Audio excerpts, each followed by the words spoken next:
Thank you very much. मैं आप सबका शुक्रगुजार हूँ। हम सब टीचरों के लिए पिछले 19-20 दिन एक तरह का अजूबा रहे हैं। हम सबको ये बड़ा विस्मित करने वाली बात है कि छात्र स्वेच्छा से पूरा दिन क्लास अटेंड करने के बाद दोबारा शाम के वक्त फिर से लेक्चर सुनने आते हैं।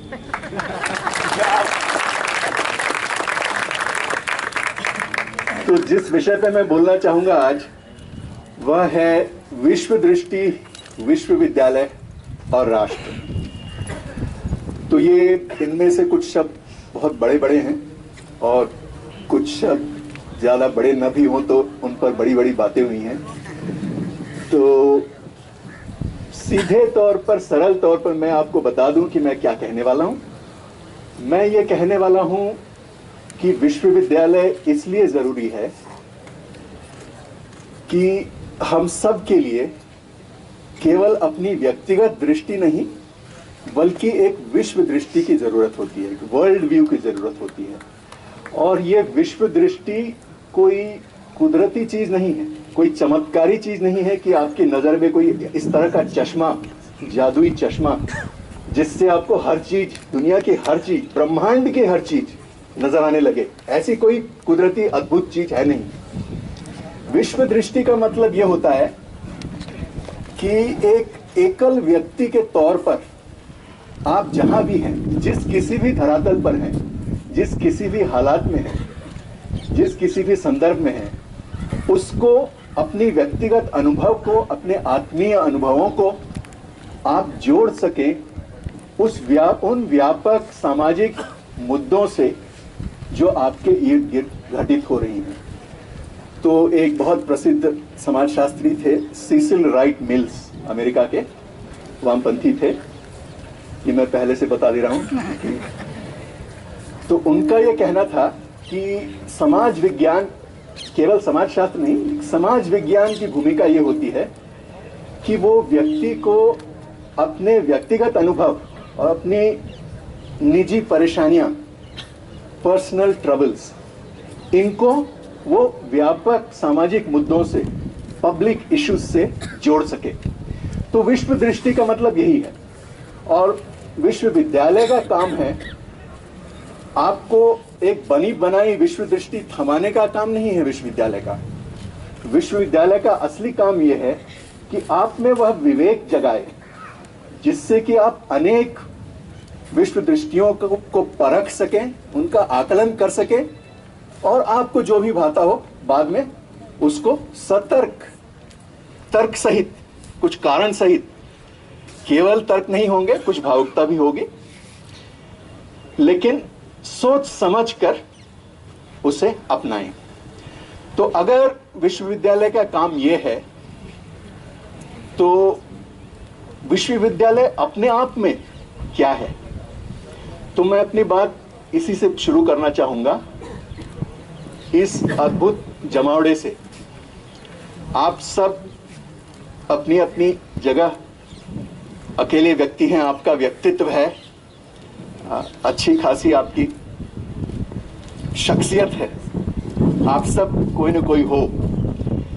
लेकिन जब हम सब यहां आकर के इकट्ठे होते हैं तो सामूहिक तौर पर हम एक अजीब अद्भुत सी चीज में अवतरित हो जाते हैं, बदल जाते हैं। और ये जो हस्ती है, ये एक सामूहिक हस्ती है, यही विश्वविद्यालय है। हमारे पास जो है वो यही है। जैसा कि हम देख रहे हैं, उनके पास बहुत कुछ है। उनके पास ये इन मकानों के, इन भव्य भवनों के ताले चाबी उनके पास है, सारे अधिकारी उनके हैं, वाइस चांसलर, रजिस्ट्रार, जितने भी अधिकारी हैं सब उनके हैं, राज सत्ता उनकी है, पुलिस उनकी है, उनके तो टीवी चैनल भी हैं। इसके अलावा उनके पास भक्तों की सेना है। लेकिन हमारे पास विश्वविद्यालय है।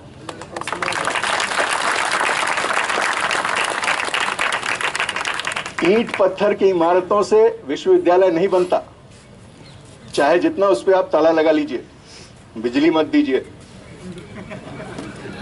विश्वविद्यालय बनता है हम जैसे लोगों से, हम जैसे लोगों से जो सवाल पूछ रहे हैं और इन सवालों का जवाब ढूंढ रहे हैं, ईमानदारी के साथ ढूंढ रहे हैं। और ईमानदारी की पहली शर्त यह होती है कि विश्व दृष्टि जो होती है वो बाहर की ओर देखने वाली चीज केवल नहीं है। दृष्टि के लिए आपको सबसे पहले चाहिए दृष्टि बिंदु।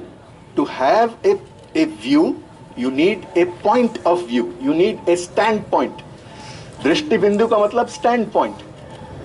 तो आप जहां खड़े हैं, जिस ओर देख रहे हैं, जिस कोण से देख रहे हैं, आपको वहां से वही दिखाई देगा जो उस कोण के लिए वाजिब है, जो उस कोण से दिखाई देता है। तो इसलिए सबसे पहली शर्त यह होती है विश्व दृष्टि पनपाने में, विश्व दृष्टि जगाने में, कि हम अपना आत्मनिरीक्षण करें। हम देखें कि हम, अगर मैंने अभी कहा कि हम विश्वविद्यालय हैं, ये सही है, हम विश्वविद्यालय हैं। विश्वविद्यालय कोई और चीज नहीं है, हमसे अलग कोई चीज नहीं है। जीता जागता विश्वविद्यालय अभी यहाँ है और उसमें उसके हम सब अंश हैं। तो हमें यह देखना है कि ये विश्वविद्यालय ये क्या है, इसकी सामाजिक भूमिका क्या रही है, ये सामाजिक भूमिका कैसे बदल रही है, और इसके बदलने के कारण, जैसा कि हमारे कॉमरेड ने शुरू में ही कहा था, ये ऐसा दौर क्यों आ गया है कि विश्वविद्यालय पर तरह तरह के प्रहार हो रहे हैं, अलग अलग दिशाओं से, अलग अलग तत्वों से, अलग अलग कारण बताकर विश्वविद्यालय पर प्रहार हो रहे हैं। ये हमले क्यों हो रहे हैं, इसे हम कैसे समझें?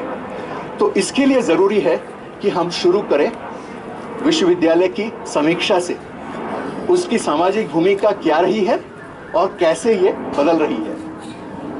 तो मैं अपनी बात शुरू करना चाहूंगा, क्योंकि विश्व दृष्टि के लिए आत्मीय और निजी को व्यापक और सामाजिक से जोड़ना पड़ता है। तो मैं एक निजी अनुभव से शुरू करूंगा, जो कि अब जिसके बीते हुए लगभग 40 साल हो गए। साल था 1977।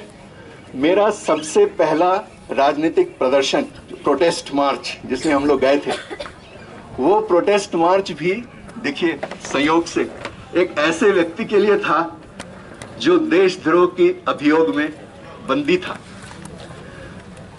जॉर्ज फर्नांडिस उसका नाम था।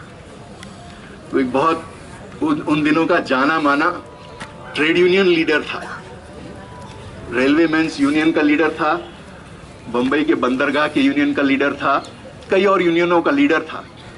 उसे बड़ौदा डायनामाइट केस नामक एक केस में देशद्रोह के उसे और उसके 15-20 और साथियों को बंद कर दिया गया था। जनवरी 1977 में इमरजेंसी के प्रावधानों को वापस लिया गया और पहली बार 2 साल के बाद, 18 महीने बाद, पहली बार आम प्रदर्शन की अनुमति मिली। तो ये कोई साधारण प्रदर्शन नहीं था, ये इमरजेंसी के बाद का लगभग पहला प्रदर्शन था।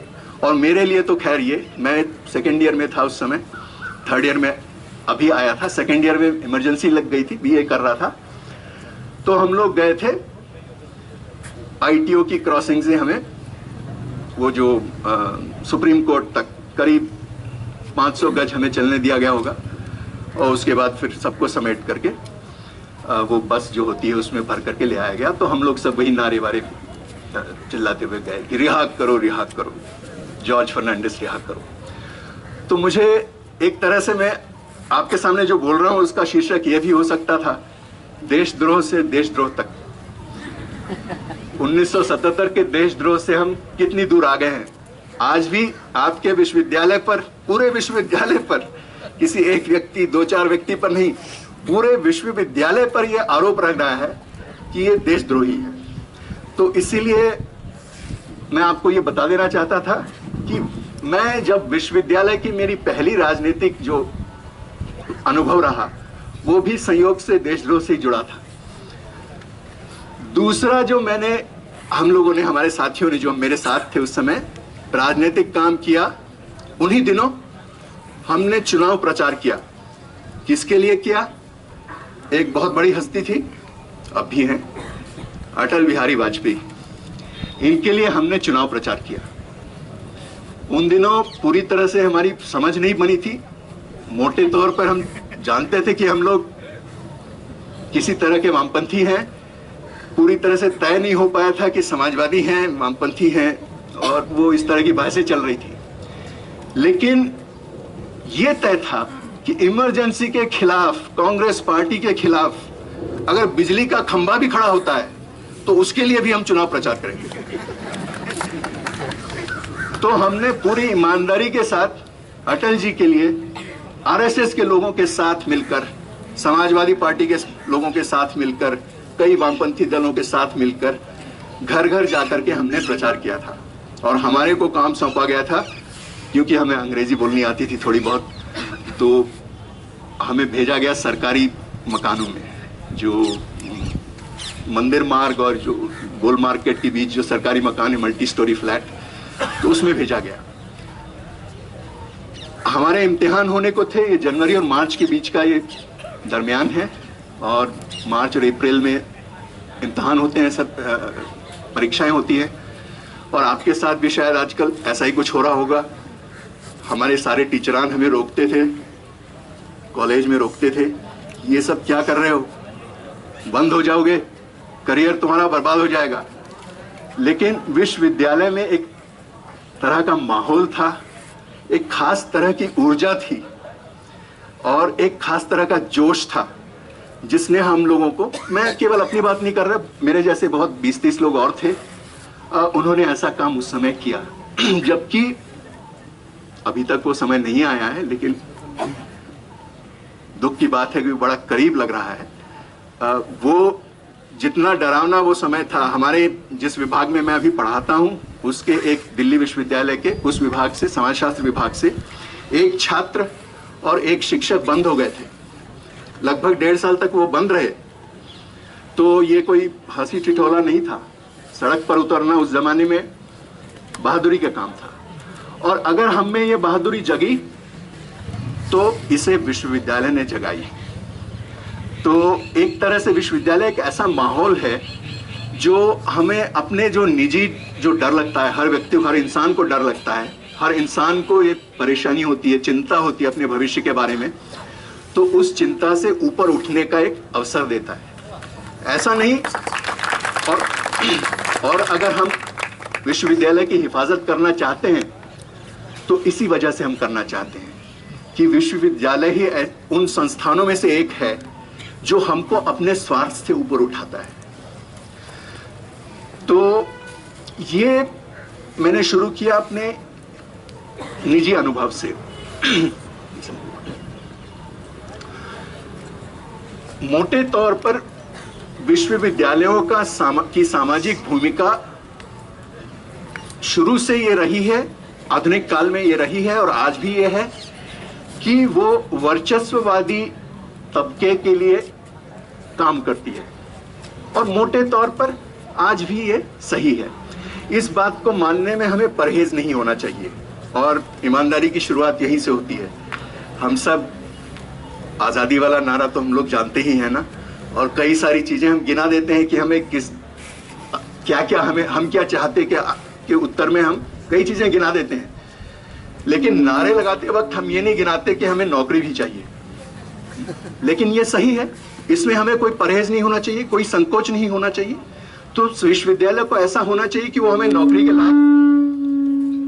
के लायक बनाए, इसमें हमें कोई शर्म की बात नहीं लगती। लेकिन हम चाहते हैं कि विश्वविद्यालय हमें उससे भी कुछ और बनाए, उससे भी ऊपर ऊंचा उठाए, कि हम केवल नौकरी की ना सोचें, हम देश की भी सोचें और दूसरी तरह की समस्याओं की भी सोचें। लेकिन मोटे तौर पर अगर विश्वविद्यालय वर्चस्ववादी तबकों के हितों की रक्षा के लिए बनाया गया है, तो इसकी योजना में, आधुनिक युग में इसकी योजना में कुछ ऐसे तत्व थे जिसकी वजह से इसमें अलग तरह से सोचने के लिए जगह हमेशा बनी रही। तो हालांकि इसे बनाया गया था वर्चस्ववादी तबके के लिए, लेकिन इसमें कुछ जगह ऐसी बच गई जहां जो यथास्थिति है उसके खिलाफ आवाज बुलंद करने के लिए जगह भी इसमें बन गई। और इसी जगह के कारण विश्वविद्यालय की एक खास हैसियत है कि वो एक तरफ सत्ता के साथ है, एक तरफ सत्ता के खिलाफ है। तो ये विरोधाभासी जो इसका चरित्र है, इसके कारण विश्वविद्यालय और उच्च शिक्षा का पूरा क्षेत्र एक तरह से संघर्ष और एक प्रकार के घर्षण का, एक प्रकार टाइप ऑफ फ्रिक्शन और तनाव, टेंशन से घिरा रहता है।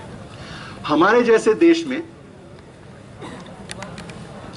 जो गरीब देश है और जहां अब जमीन बांटने की बात तो नहीं हो सकती, उससे तो हमने इनकार कर ही दिया, जमीन हम नहीं बांट सकेंगे, न ही हम संपत्ति बांटने की अवस्था में हैं।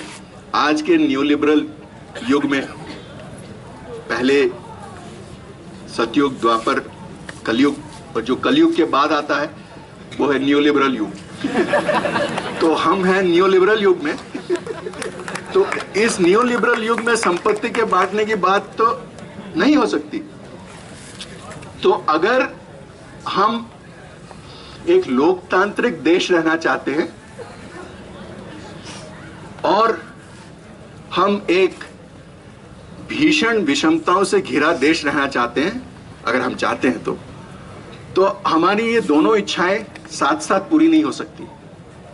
या तो हम लोकतांत्रिक रहेंगे, जिसके लिए हमें विषमता की एक प्रकार से आहुति देनी होगी, या तो फिर हम विषमताएं बनाए रखेंगे, तो फिर उसके लिए हमें लोकतंत्र की आहुति देनी होगी। तो ऐसी स्थिति में जिनके पास बहुत कम है, उनको हम क्या दे सकते हैं? हमारे पास ऐसा कौन सा संसाधन है जो सामाजिक गतिशीलता, सोशल मोबिलिटी के लिए काम आ सके? आज की तारीख में हमारे पास उच्च शिक्षा एकमात्र वो संसाधन है जिसे हम बांटने की स्थिति में हैं। तो अगर हमारे देश में की विषमता को थोड़ा भी अगर कम करना है, तो इसमें विश्वविद्यालयों का, उच्च शिक्षा का बहुत बड़ा हाथ होगा। और यही कारण है, यही हमारे निजी स्वार्थों से उठकर ये व्यापक सामाजिक कारण है कि आज विश्वविद्यालय और उच्च शिक्षा का क्षेत्र इतने सारे संघर्षों, तनावों से घिरा है।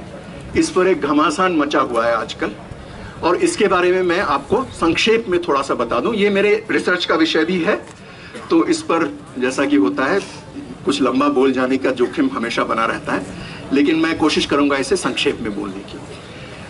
हमारा उच्च शैक्षणिक जो क्षेत्र है वो इतनी तेजी से बदला है, पिछले 15 सालों में, 15-20 सालों में इतनी तेजी से बदला है, शायद दुनिया में किसी भी देश के उच्च शिक्षा क्षेत्र में इतनी जल्दी इतना बदलाव नहीं देखा गया है। सन 91, लगभग न्यू लिबरल युग में, सन 91 से लेकर के लगभग 2013 तक, जो सबसे ताजा आंकड़े हमारे पास हैं वो 2013 तक के हैं, तो उनमें हमें ये बताया जाता है कि नामांकन, जो दाखिले जो हुए हैं उच्च शिक्षा में, उनमें 6.5 गुना वृद्धि हुई है। आज हमारे उच्च शिक्षा के क्षेत्र में आप जैसे नौजवान 3.25 करोड़ हैं, 3.25 करोड़ 323 लाख, जो कि 3.25 करोड़ ऑस्ट्रेलिया की जनसंख्या से ज्यादा है। वृद्धि के साथ साथ इसमें और तरह के बदलाव भी आए हैं, जैसा कि आप लोग जानते ही हैं, तेजी से निजीकरण हो रहा है। और आज हम इस स्थिति में हैं कि लगभग 65% छात्र जो उच्च शिक्षा में हैं वो निजी संस्थानों में पढ़ते हैं, और सभी संस्थानों में से लगभग 75% संस्थान निजी संस्थान हैं।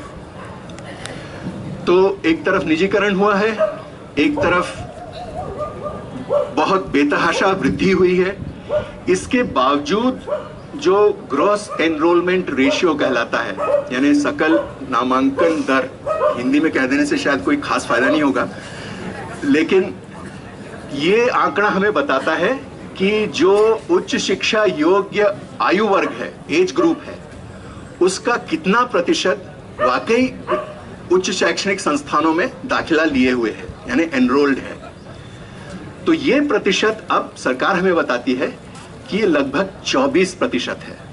यानी आप लोग जो यहां बैठे हैं, आपके आयु वर्ग के आप 1/4 भाग यहां बैठे हैं। हर एक व्यक्ति जो यहां बैठा है उसके लिए 3 आपके हम उम्र उच्च शिक्षा से बाहर है। तो इतनी जो वृद्धि हुई है, अब हमारे यहाँ लगभग 750 विश्वविद्यालय या विश्वविद्यालय के समकक्ष संस्थानें हैं। इसके बावजूद अभी उच्च शिक्षा की कमी है। इसके साथ साथ जो सबसे बड़ी समस्या है वो है सामाजिक विषमता की। विश्वविद्यालय बढ़ते गए, दाखिले बढ़ते गए, लेकिन क्या विश्वविद्यालयों का, खासकर अभिजात विश्वविद्यालयों का, एलिट सेक्टर जिसे कहते हैं, जिसमें आपका विश्वविद्यालय और कुछ चंद और विश्वविद्यालय शामिल हैं, इस एलिट सेक्टर का सोशल कॉम्पोजिशन, इसकी सामाजिक संरचना क्या बदली है? शुरू में जैसा कि अपेक्षा की जा सकती थी, विश्वविद्यालयों में कथित ऊंची जातियों का वर्चस्व था और उच्च शिक्षा केवल उनके लिए थी जो आर्थिक रूप से और सामाजिक रूप से भी इसके लिए एक तरह से तैयार हैं। लेकिन पिछले 20 वर्षों में हमारे अभिजात विश्वविद्यालयों में भी इनकी सामाजिक संरचना बहुत जल्द बदल रही है और इस बदलाव के कारण भी घर्षण पैदा हो रहा है, तनाव पैदा हो रहे हैं। इसको भी, इस व्यापक जो बदलाव है, इसको भी मैंने बहुत करीब से देखा हैदराबाद विश्वविद्यालय में, जहां मैंने लगभग 5 साल अध्यापन काम किया। सन 91 में मैं वहां पढ़ाना शुरू किया मैंने, और संयोग से देखिए कि वही साल था जब बाबरी मस्जिद ढहा। उसके बाद की जो प्रक्रिया थी, व्यापक सामाजिक बदलाव की प्रक्रिया, उसमें हमारा विश्वविद्यालय, यानी उन दिनों मैं हैदराबाद केंद्रीय विश्वविद्यालय में ना, HCU में था, तो वहां भी इस तूफान ने बहुत असर दिखाया। तो इस जो मंडल विरोधी आंदोलन जो चला और मंडल विरोधी आंदोलन का विरोध, इससे जो सामाजिक तत्व, सामाजिक शक्तियां पैदा हुई, उनमें से एक था अंबेडकर स्टूडेंट्स एसोसिएशन, जिसका नाम आपने शायद सुना होगा। और इसे मैंने बहुत करीब से देखा कि दलित आदिवासी छात्राओं को कितना संघर्ष करना पड़ा। जिस विश्वविद्यालय को हम इतना प्रगतिशील संस्थान मानते हैं, और एक मायने में वो है भी प्रगतिशील संस्थान, जहां सत्ता पक्ष के लिए बने हुए होने के बावजूद सत्ता के विरोध में सोचने की, कुछ करने की ढील होती है, जगह होती है, ऐसे संस्थान में भी जाति को लेकर के कई सारी समस्याएं उठी। रोज हॉस्टल में किसी के साथ कहासुनी, अपने टीचरों और अध्यापकों का अपमान, निरंतर जो अपमान होता है उसको सहना, दूसरे छात्रों से गर्मागर्मी, तनाव, कभी कभी झड़पें, और सबसे जो दर्द देने वाली, जो सबसे दर्दनाक, जो घायल करने वाली चीज, आंतरिक मतभेद, और खासकर जेंडर को लेकर के बहुत सारी संघर्ष, अंदर के संघर्ष। ये दिन आसान नहीं थे, बहुत संघर्ष के दिन थे। तो विश्वविद्यालय को सभी जातियों के लिए लगभग बराबरी की जमीन तैयार करना, ये अपने आप नहीं हो गया, ये आसानी से नहीं हुआ। इसके लिए बहुत संघर्ष करना पड़ा, और शायद हैदराबाद विश्वविद्यालय उन अग्रगामी संस्थानों में था जहां जाति की लड़ाई जमकर लड़ी गई। और अंबेडकर स्टूडेंट एसोसिएशन, जो शायद देश का इस तरह का सबसे पहला इतना प्रमुख संगठन था, इसके बारे में सोचिए। खुद अंबेडकर दलित छात्रों को राजनीति में नहीं उतारना चाहते थे, वो इसके पक्ष में नहीं थे, वो चाहते थे कि दलित छात्र अपनी पढ़ाई करें और अच्छी नौकरी पाएं, अपने पैर जमाने समाज में, और उसके बाद फिर समाज के लिए काम करें, अपने समाज के लिए काम करें। और जो अम्बेडकरवादी पार्टियां भी होती हैं, जैसे बहुजन समाज पार्टी, जैसे मायावती जी और कुछ एक आध और भी पार्टियां हैं, वो छात्र राजनीति को बढ़ावा नहीं देती। ऐसे माहौल में देखिए कितनी ये मौलिक संगठन था, ये कितना ओरिजिनल ऑर्गेनाइजेशन, जिसने देखा कि हालात बदल गए और बाबा साहेब का अंधाधुंध उनके किए को लकीर के फकीर बनकर उसी राह पर चलते रहना ठीक नहीं होगा। तो इसीलिए उन्होंने शुरू किया जाति की लड़ाई को विश्वविद्यालय के धरातल पर लड़ने की। और जो तमाम दिक्कतें जिनका मैंने जिक्र किया, उनसे गुजरते गुजरते आज हम इस हालत में पहुंच गए, और अम्बेडकर स्टूडेंट एसोसिएशन इस हालत में पहुंच गया कि वो एक रोहित वेमुला जैसे सितारे को हमें दे पाया। वो अब नहीं रहे, इसका गम हम सबको है। और एक तरह से आप सब इससे सहमत होंगे, और आपके लीडरान भी इसे बार बार कह रहे हैं कि यहाँ जो घटित हो रहा है उसका सीधा संबंध है अम्बेडकर स्टूडेंट्स एसोसिएशन हैदराबाद से, और वहाँ जो घटित हुआ और जो घटित नहीं हो पाया उससे इसका सीधा संबंध है। तो हमें ये नहीं भूलना है कि विश्वविद्यालय को बराबरी की जमीन बनाना ये अकस्मात नहीं हुआ, ये अनायास नहीं हुआ, ये संयोग से नहीं हुआ। इसके लिए बहुत लंबी लड़ाई लड़नी पड़ी, इसके लिए बहुत मेहनत करनी पड़ी।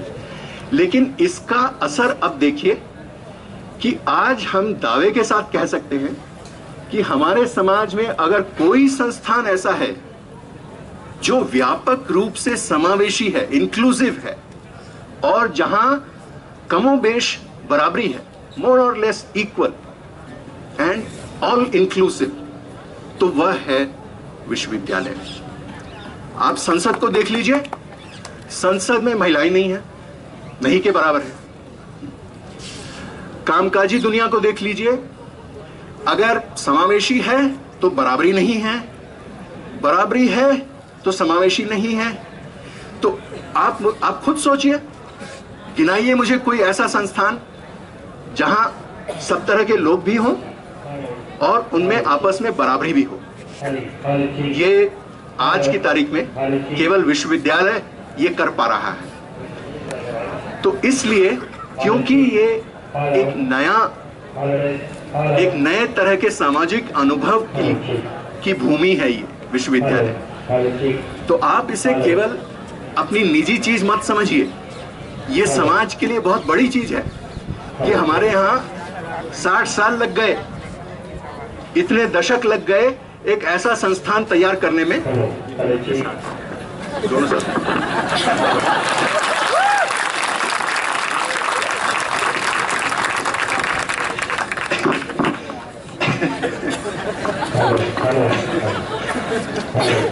चलिए, वैसे भी मैं अद्वैत में मेरा विश्वास नहीं है,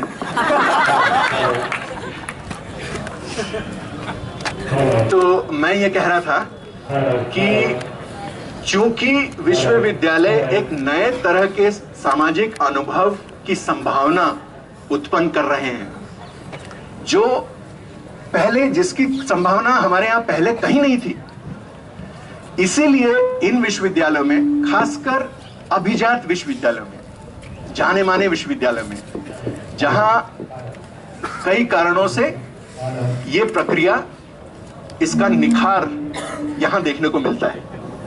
तो इसलिए हमारे विश्वविद्यालयों में, अभिजात विश्वविद्यालयों में अंदरूनी घर्षण तो है ही, लेकिन साथ साथ हमारे विश्वविद्यालयों पर बाहर से हमले भी अब होने लग गए हैं। ऐसा क्यों होने लगा है, इसके बारे में हमें सोचना पड़ेगा। तो अपनी बात को छोटा करते हुए मैं आपको सुझाता हूं कि ये 3 तरह के हमले हो रहे हैं। इनमें जो पहले 2 हैं ये बहुत करीबी हैं, इनका आपस में बहुत करीबी रिश्ता है।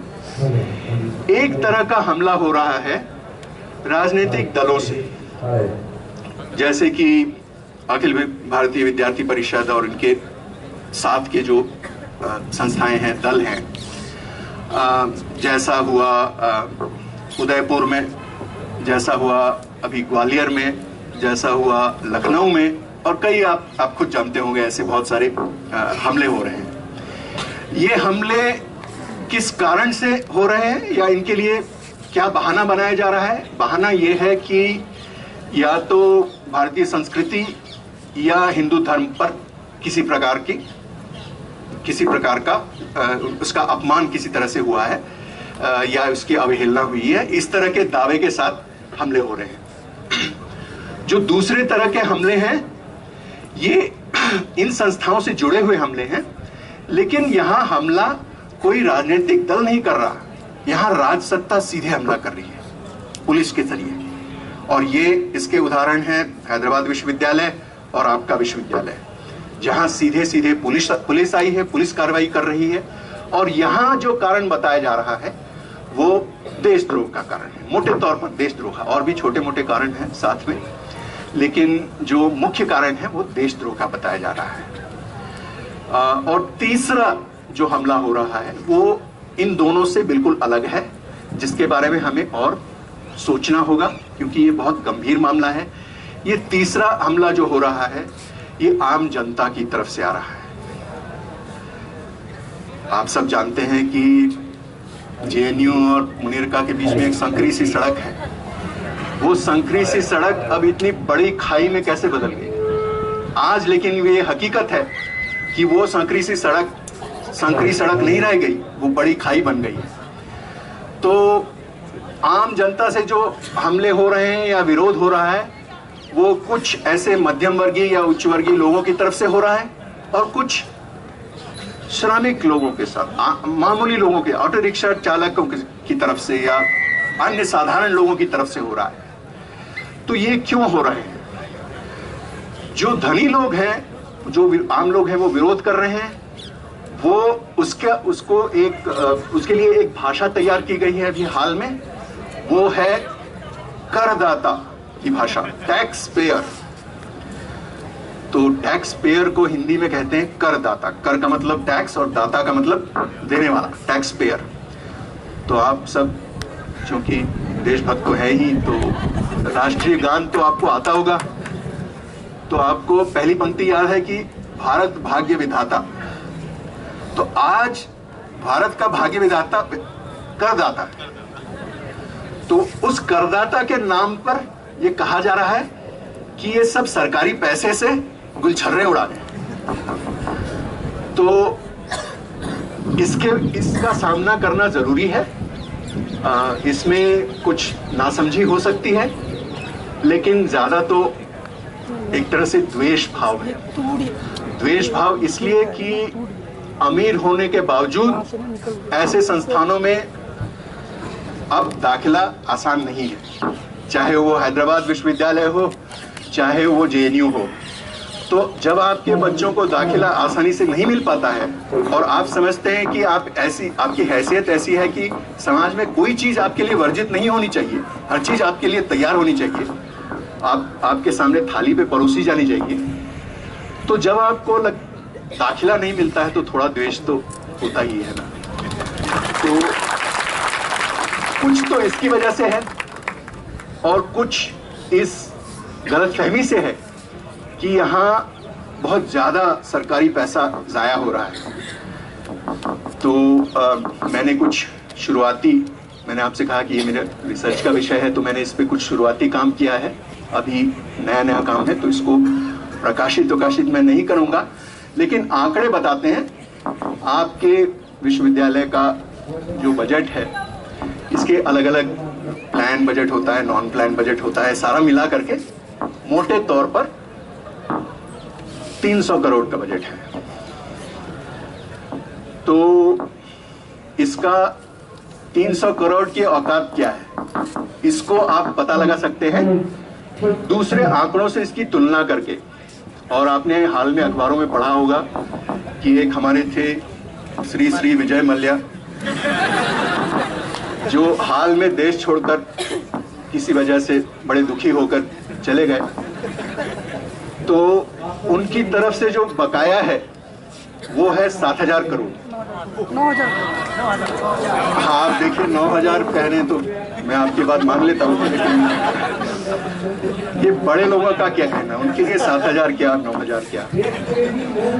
तो आप खुद हिसाब लगा लीजिए, आपके विश्वविद्यालय का वार्षिक खर्च अगर 300 करोड़ है, तो अगर 7,000, मेरा आंकड़ा शुरू का 7,000 का था, तो आपका विश्वविद्यालय लगभग 23 साल बड़े आराम से चल सकता है, अगर मल्लिया साहब से किसी तरह वसूली कर ली जाए। इससे भी बड़ा कर्जा है 1,14 यानी 114 लाख करोड़, नहीं 114,000 करोड़ का, 1.14 लाख करोड़, जो कि अलग अलग कॉरपोरेट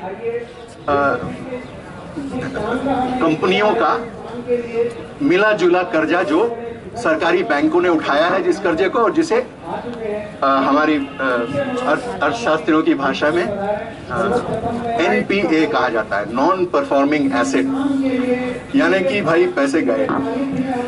तो 1,14 लाख करोड़, आप खुद हिसाब लगा लीजिए कि अगर ये पैसा हम वसूल करते तो इस तरह के कितने विश्वविद्यालय कितने साल तक चल सकते थे। तो ये तो बात हुई करदाता वाली। मैं 2-1 मिनट के लिए देशभक्ति की भी बात कर लेता हूं, फिर कहा न जाए कि हमने इसकी बात नहीं की। हाँ, बार बार ये मुद्दा उठाया जा रहा है कि जैसे जो लोग, अब मैं शिष्ट भाषा में कैसे कहूं, आपने सुना होगा, अखबार में पढ़ा होगा कि बहुत सारे लोग हमारे कन्हैया कुमार जी से मिलने को बड़े उतावले थे, अलग अलग कारणों से। तो उनमें एक कारण ये बताया जा रहा है बार बार कि देशभक्ति के नारे उनसे बुलवाना है। तो मैं आपसे, आप सबकी, मेरी माँ है, आप सबकी माँ भी होगी, मेरी माँ 81 साल की है, ज्यादा पढ़ी लिखी नहीं है, 9वीं पास कर ली, 10वीं की परीक्षा नहीं दे पाई, और टूटी फूटी हिंदी बोल लेती हैं, टूटी फूटी अंग्रेजी बोल लेती हैं, लेकिन बात सिर्फ कन्नड़ में होती है। तो मैं ये कल्पना कर रहा था कि मैं अगर अपनी माँ से कहूं, हे मातृश्री, तुम्हारे लिए मेरे पास अपार प्रेम है, मेरे नस नस में तुम्हारे लिए भक्ति भाव कूट कूट कर भरी है, और इस तरह के मैं उनसे बात करने लगूं, तो वो तुरंत मुझे पागल खाने में दाखिला दिलाने के लिए ले जाएंगे। तो ऐसा नहीं है कि मेरी माँ अजीब सी है, मुझे पूरा विश्वास है कि आप ऐसी हरकतें अपनी माँ के सामने करोगे तो आपकी माँ भी वही करेगी। बेटा या बेटी, क्या हो गया है तुम्हें, ठीक कराओ इसे, दवा दिलाओ। तो क्या हमारी भारत माता हमारी अपनी माँओं से इतनी अलग है कि उसको जरूरत होती है बार बार हमारे उसकी इस दुहाई देने के लिए कि माँ हमें तुमसे प्रेम है, हमें तुमसे प्रेम है। कम से कम देशभक्ति के मामले में तो करनी की चलनी चाहिए, कथनी की नहीं। आपकी देशभक्ति की परीक्षा, सही परीक्षा यह है कि आप क्या कर रहे हैं, कहां हैं आप, किस तरह का काम कर रहे हैं, किसके लिए काम कर रहे हैं। यह वाजिब परीक्षा है आपकी देशभक्ति की, चाहे आप नारे जो भी बुलंद करें। क्योंकि हमारे श्री श्री मल्लिया साहब भी कई बार उन्होंने देशभक्ति के नारे लगाए होंगे, तो नारे लगाने भर से कुछ नहीं होता। नारे महत्वपूर्ण होते हैं, वो हमारे जज्बातों को एक तरह से केंद्रित करते हैं और राजनीति में बहुत काम आते हैं। लेकिन केवल नारे लगाने से, चाहे वो हमारे ही नारे क्यों ना हो, अगर आप सिर्फ जय भीम करते रहोगे कुछ नहीं होने वाला, उसके आगे भी कुछ करना पड़ता है। लाल सलाम करते रहोगे सिर्फ तो कुछ नहीं होगा। उसके आगे आपको जमीन पर उतरकर काम करना होगा और आपकी असली परीक्षा उस काम पर होनी चाहिए। आपका मूल्यांकन, आपकी देशभक्ति का मूल्यांकन उस काम के आधार पर होना चाहिए। तो मेरा मानना यह है कि उस परीक्षा के लिए विश्वविद्यालयों, सारे विश्वविद्यालय हम तैयार हैं इस परीक्षा के लिए। लीजिए हमारी परीक्षा, आप पता कीजिए हम क्या कर रहे हैं, किस तरह के विषयों पर रिसर्च कर रहे हैं, किसके लिए हम काम कर रहे हैं, कुछ आप हमें जानिए तो आपको फिर पता चलेगा कि हम क्या कर रहे हैं और क्या ये वाजिब है कि आप हम पर देशद्रोही होने का आरोप लगाएं। तो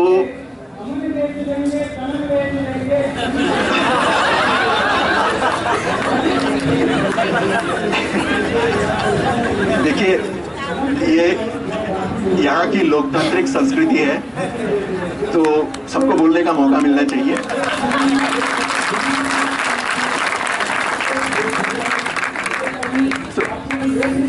तो मैं आपसे सिर्फ यही जिक्र कर रहा था कि विश्व दृष्टि बनाने के लिए, विवेक पनपाने के लिए विश्वविद्यालय को कुछ करना पड़ता है।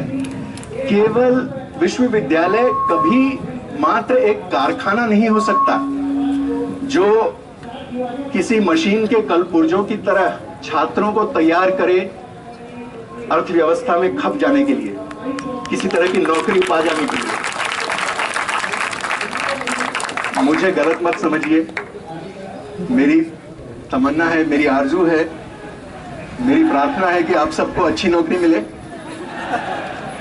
लेकिन नौकरी के साथ साथ आप कुछ और भी बने। मैं जब यहाँ जेएनयू में पढ़ता था, बहुत साल बीत गए, तो एक इसी तरह का कोई छोटा मोटा आंदोलन चल रहा था। तो उसमें एक नारा दिया गया जो हमारे कुछ बंगलौर के कुछ साथी लाए थे, बहुत सारे समाजवादी आए थे उस समय, और उन्होंने कन्नड़ का ये नारा दिया था जो हमने उन दिनों इस्तेमाल किया। और मेरे ख्याल से जो नारा बिल्कुल जेएनयू का नारा है, ये नारा, इसका कहीं और लग पाना मुझे आसान नहीं लगता। और ये कन्नड़ का ये नारा था, उस समय रेक्टर साहब को संबोधित कर रहे थे। तो कन्नड़ का नारा ये था कि रेक्टर अवरे मनुष्य रागी, यानी कि रेक्टर साहब मनुष्य बनो। छात्र आंदोलन में नारा लग रहा है कि विश्वविद्यालय के अफसर को मिन्नत करते हुए, विनती करते हुए कि रेक्टर साहब आप मनुष्य बनिए। तो हमारे विश्वविद्यालय मनुष्य बनाने के लिए, कर्मचारी बनाने के लिए नहीं।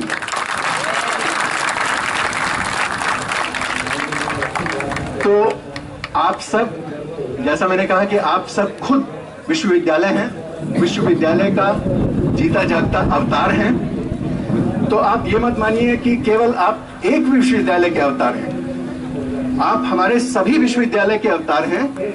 और इस तरह का अवतार होने की कीमत भी चुकानी पड़ती है। वो कीमत ये है कि आत्मनिरीक्षण को आप कभी आत्ममुग्धता में बदलने न दें। आप ये ना सोचने लगे कि देखो हम कितने महान हैं, कि देखो हमारा विश्वविद्यालय कितना अनोखा है। अनोखा है जरूर, लेकिन ये विश्वविद्यालय एक प्रतीक है, एक प्रतिनिधि है। और प्रतिनिधि होने के नाते आपकी बहुत सारी, आपकी, हमारी, हम सबकी बहुत सारी जिम्मेदारियां हैं। तो हमें उन सभी दूसरे विश्वविद्यालयों को याद रखना है जहां उन्हें इस तरह की महफिल भी नसीब नहीं हो पाती। और हमें खास तौर पर हैदराबाद विश्वविद्यालय को याद रखना है, हमें खास तौर पर जाति के मुद्दे को याद रखना है, और तमाम उन गैर बराबरियों को याद रखना है जिनको हम विश्वविद्यालय की इस भूमि पर, इस धरातल पर कुछ हद तक कम कर पाए हैं। और हम कम कर पाए हैं, इसी वजह से हम पर हमले हो रहे हैं। क्योंकि अगर ऐसा नहीं होता, विश्वविद्यालय भी चलता है जैसी स्थिति में होते और वर्चस्व के साथ दे रहे होते, तो कुछ बवाल खड़ा नहीं होता, कोई समस्या नहीं होती। तो अगर समस्या आई है तो इसलिए आई है कि हम सब इस संघर्ष में जुटे हैं कि हम मनुष्य बने। धन्यवाद।